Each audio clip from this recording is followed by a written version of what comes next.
Hi there, what's up? My name is Chris McNeely. I'm with Camp Lincoln and Camp Lake Cuba, and I wanted to take some time today to share some about working in the food service at summer camp. And I'm Dan. I am with Camp North Star in Hayward, Wisconsin. As Chris just said, we are wanting to tell you a little bit about the jobs that we have available and working at a camp in the kitchen in our food service area. Now, you may think like, hey, I went to camp as a kid and you know, you got kind of the views of maybe food that wasn't the best, kind of stereotypical views of, you know, making hot dogs over the open campfire. And while we certainly have some of those fun over the campfire meals, in reality, all of our camps are high quality commercial kitchens. And we're making quality food often from scratch. And so this isn't necessarily your stereotypical idea of camp food. We are all camps that hire probably a significant number of people to work in our kitchen, to really be a part of our community, but also make sure that everybody gets fed.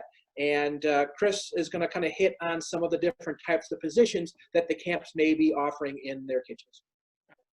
Thanks, Dan. Yeah, so being in commercial or industrial food service preparation areas, the teams that produce the food often are made up of a good number of people.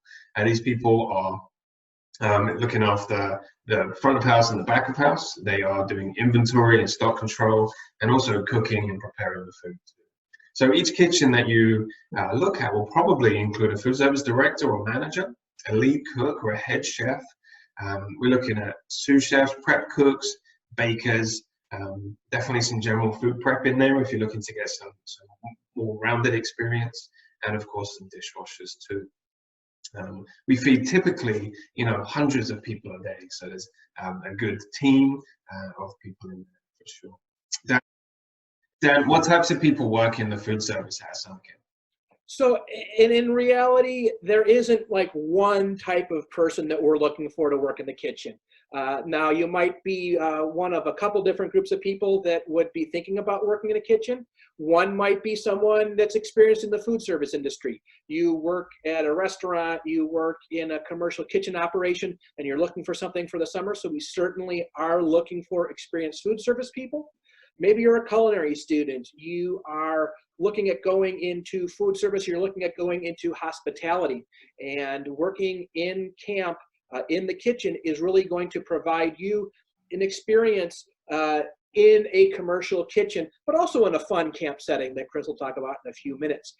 But for culinary students, if you are in need of an internship or experience hours, we can provide those for you. And in reality, we're looking for anyone who's looking for a summer job. If you have zero food service experience, if you have never worked in a kitchen, if you don't know how to prepare food, that's okay.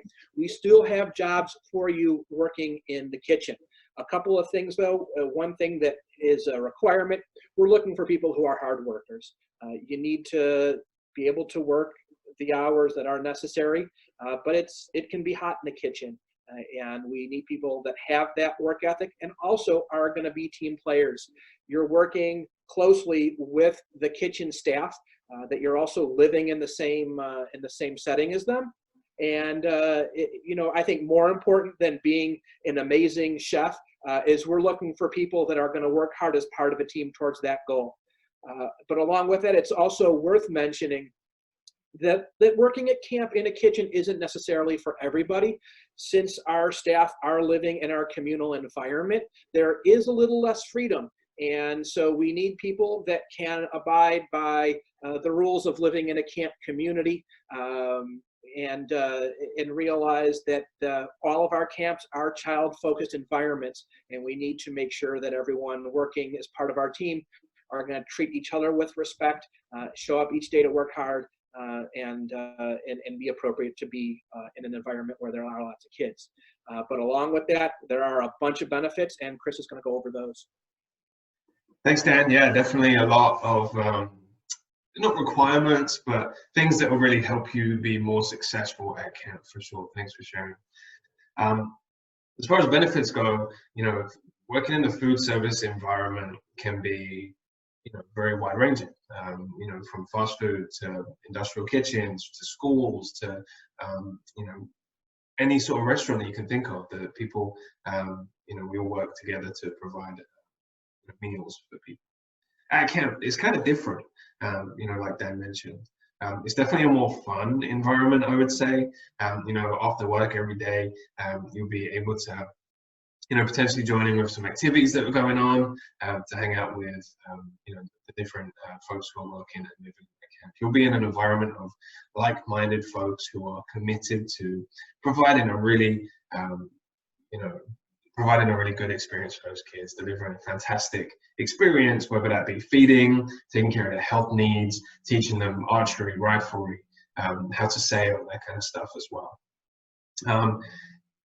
Benefits, definitely a resume builder, working in a team, going through professional training, and really working in a professional kitchen and food service environment. Often, serve-safe will be a requirement and taken care of along the way, and that's just another checkbox you can put onto that resume to add to your fun summer environment, living and working in the kitchen. Two, we do pay. So there's a competitive salary offered, and food and lodging too. So you'll often, because of the food and lodging, you'll often walk away with more money than you would if you were working closer to home, in a restaurant or an establishment doing similar work. So that's kind of all we have for you today. I really appreciate your time, Dan. Yep. Living and working in the kitchen. Two, we do pay. So there's a competitive salary offered, and food and lodging too. So you'll often, because of the food and lodging, you'll often walk away with more money than you would if you were working closer to home, in a restaurant or an establishment doing similar work. So that's kind of all we have for you today. I really appreciate your time, Dan. Thanks so much for your time, and thanks for watching this video. If you're interested in working, or learning more about summer camp opportunities, there'll be a link in the comments to meet a bunch more different summer camps, and to get some more insight into specifics of different camps and where they are and what they do, and kind of the people that are looking for as well. So thank you so much for your time. I hope you enjoyed the video, and I hope there was some good information for you.